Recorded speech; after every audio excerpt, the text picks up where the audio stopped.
Thank you very much for those kind words of introduction. I'm in the rather curious position after listening carefully to the presentation by Dan Shapiro of really having to ask myself a classic Jewish question, which is, if things are really so good, and we have so many strong supporters around the world, including governments and especially the United States government, why are things so bad?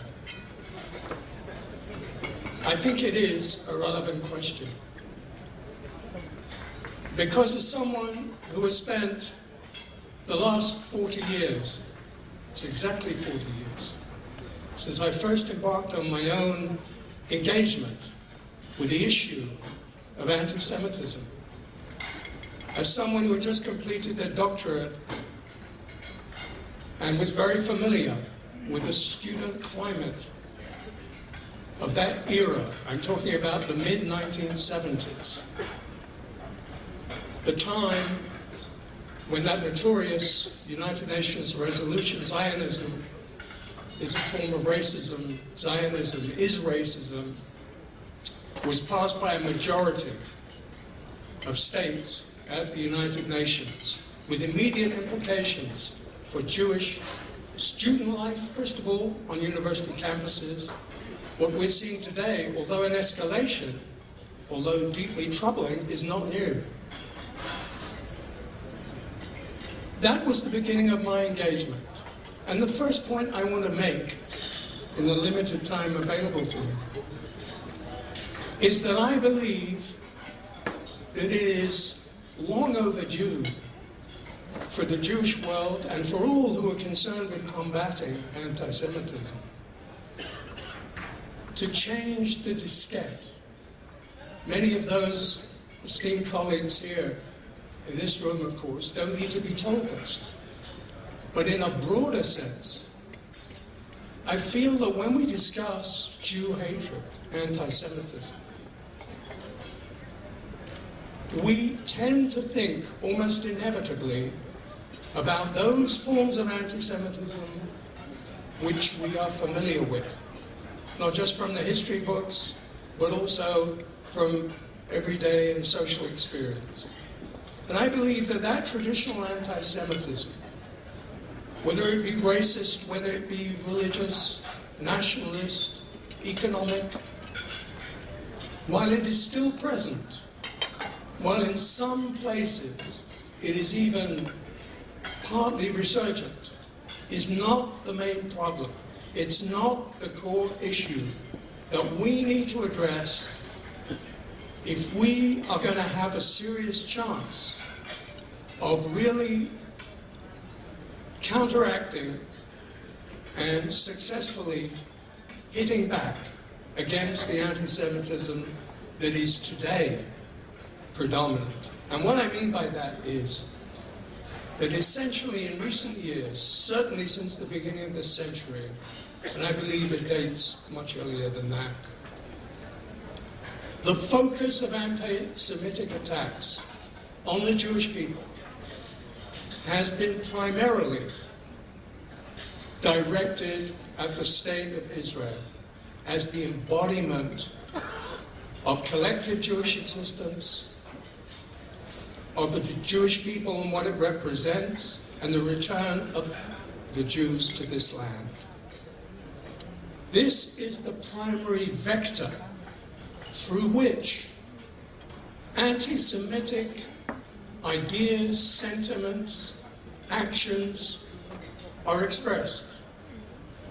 Whether they come from the left and the more extreme left, whether they come from the far right, which has also adopted the anti-Zionist framework increasingly to express even its more traditional forms of anti-Semitism, or whether it comes from that force which today, and this is my second point, I believe is overwhelmingly the spearhead the driving force of Israel hatred and Jew hatred around the world.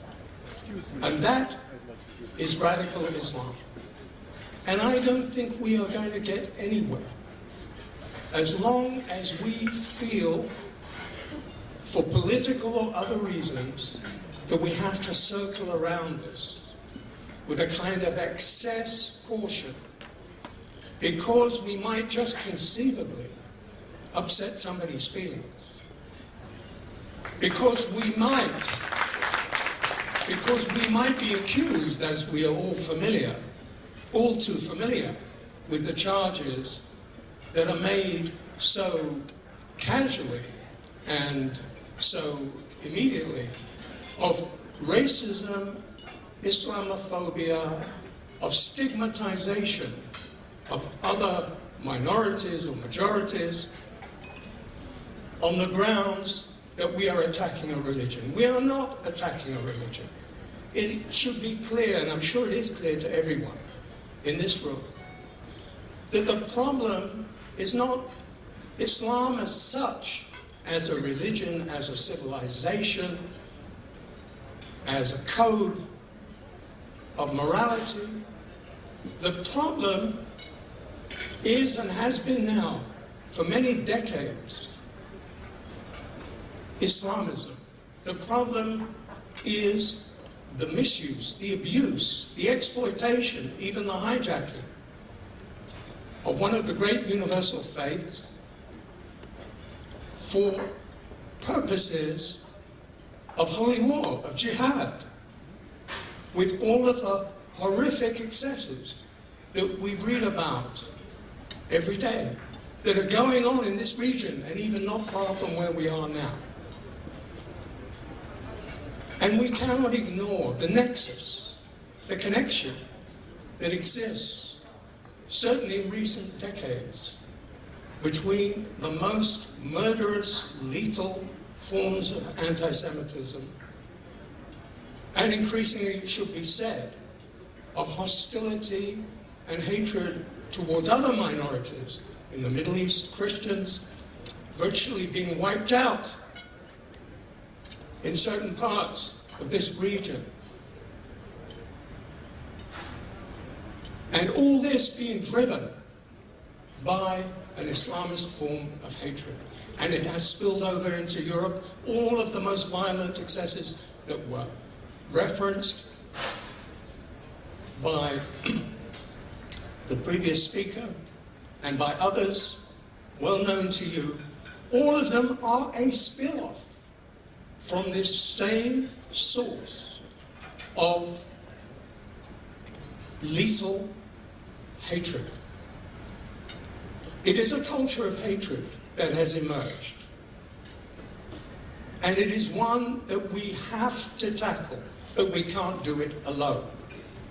That's why, of course, I welcome, and I think it was a very important move to invite here Muslims, people who are engaged in the interreligious dialogue, because although that in itself is no solution to this problem, it can, in the right circumstances, become part of a solution. Because unless Muslims themselves, the silent majority of Muslims, who no doubt are as appalled and horrified by what is happening in their name, and even if they should not be made to take responsibility for what is done by others, they cannot also simply shirk it off. It is no good simply to say this has nothing to do with Islam. It comes out of a perverse, distorted version of Islam that has to be combated if we are to get to the roots of the most radical form of anti-Jewish hatred. The third point I want to make is concerned with our attitude towards the Holocaust. Again and again I have heard it said, often by political leaders in Europe and other parts of the world, and America, and sometimes even in Israel, that the antidote, the best answer to contemporary anti-Semitism is to teach people the lessons of the Holocaust. Visit to Auschwitz. Programs, more memorialization. And as one who has been involved, even at grassroots level, with the challenge of teaching the Holocaust to the younger generation, I have to say, this is becoming a double-edged sword. That doesn't mean, of course, that we stop the endeavors and the efforts that are made, both in education, in memorialization, and so forth. But we have to recognize, take into account, factor into our approach that increasingly two things have emerged which actually work both against the Jewish people and the state of Israel. One is the abuse of Holocaust imagery and vocabulary on a systematic basis, what I call Holocaust inversion, the attempt to brand Jews and Israelis as Nazis, Palestinians as victims of this new form of Nazism, and many variations on that, which we have heard even from heads of state, among them Erdogan, who was mentioned previously, and of course the leaders of Iran, and many other examples that we could list. This too must be somehow integrated in the way that we present the Holocaust. Because unless we do that, this actually becomes a boomerang, something that is already and has been used, particularly against the Jewish state, but more widely against Jews, who it is claimed have asserted, of course, utterly false, a monopoly of suffering, victimhood.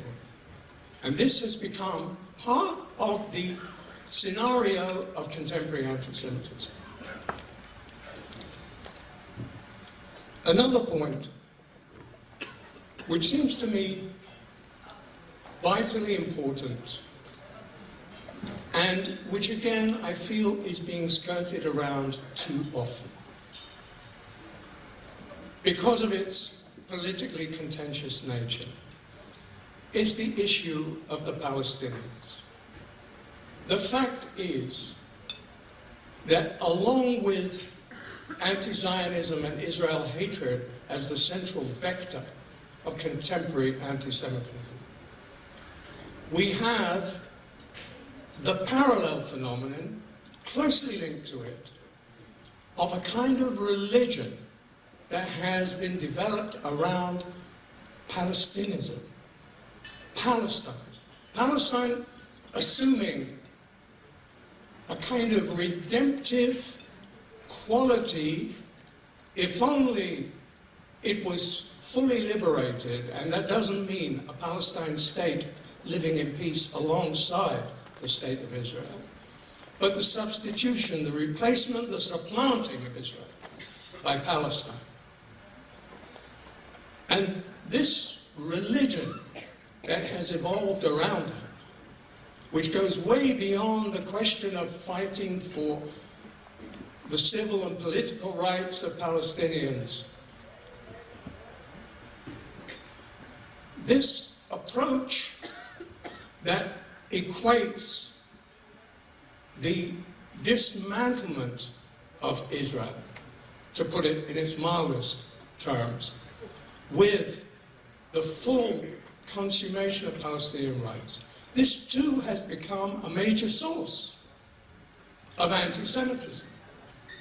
And it is a fact confirmed by different surveys, including the ADL survey, that show that the Palestinians actually out in front in global terms, and 94% levels of Jew hatred in Palestinian territories. I mean, how can we ignore this? Even if we say that a part of this may indeed be an inevitable concomitant of the intensity of the conflict. And of course, we're not naive. We do understand there's a connection. But the hatred can never be justified, especially the forms in which it takes, of conspiracy theories, of the most extreme kind, of brazen and horrifying forms of anti-Semitism of a classic kind, adapted to the needs of this political struggle. So this has to be confronted, it can't be ignored. This brings me to my concluding point. It is not enough simply to focus on the strategies that we need, and they will be multiple. And there isn't one single magic potion that's going to resolve this. The strategies that are needed to combat the new forms of anti-Semitism, that in itself, while a tremendous challenge, will not suffice. Because the other side of that same coin is the imperative need to restore, to develop, to adapt, to update the Jewish and the Israeli narrative of how we present ourselves and to the world. And something has been lost in the course of recent decades, even as central and basic an issue as the connection of the Jewish people to the land of Israel. The historic, the moral, the religious, the cultural, the physical and metaphysical connection that is so powerful, so strong. Here as I stand in Jerusalem, in the heart of what is both the body and soul of the Jewish people and of the Jewish state. How can we fail to recall that? That is why I responded to the approach made by the Simon Wiesenthal Center a couple of years ago to become engaged and involved in what I think was a very important and is a very important project. Land, people,